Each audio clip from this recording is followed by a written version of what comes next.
Ano siya?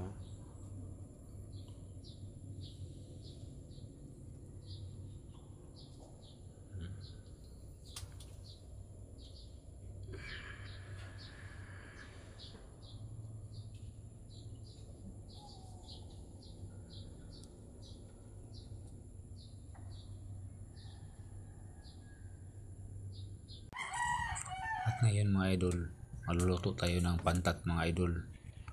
Ito, hito idol, hito.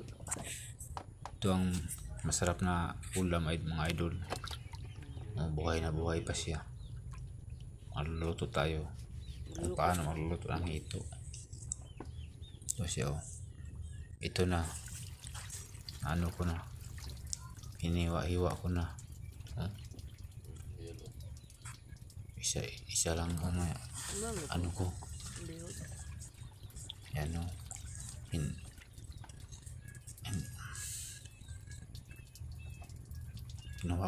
Kinuha ko ang bituka niya kasi yung malangsa at madumi. Ito mga idol oh.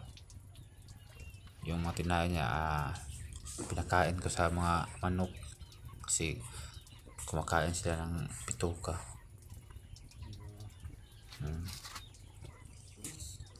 Tingnan nyo oh.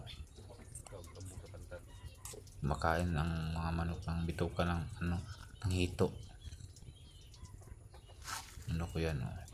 Saka dito hinugasan ko na mabuti para hindi siya malangsa. Ito na yung kalalabasan niya oh. Pantat to. Mga idol. Pantat. Yan, pagkatapos niya ipiprito ko na sa mantika.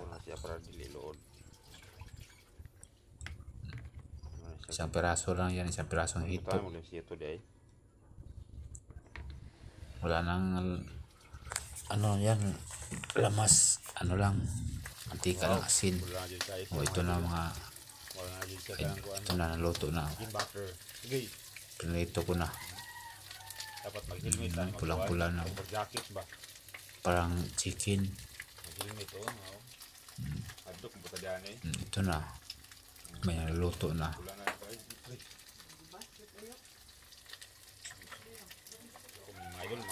Madali lang lutuin to kasi mantika lang naman. Ito na. Finish na siya. Sarap na, toyo lang ang katapat niya na masarap na yan.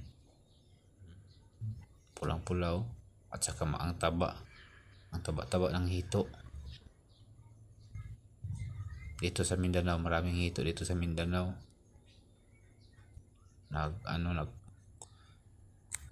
Nagko-culture ng hito.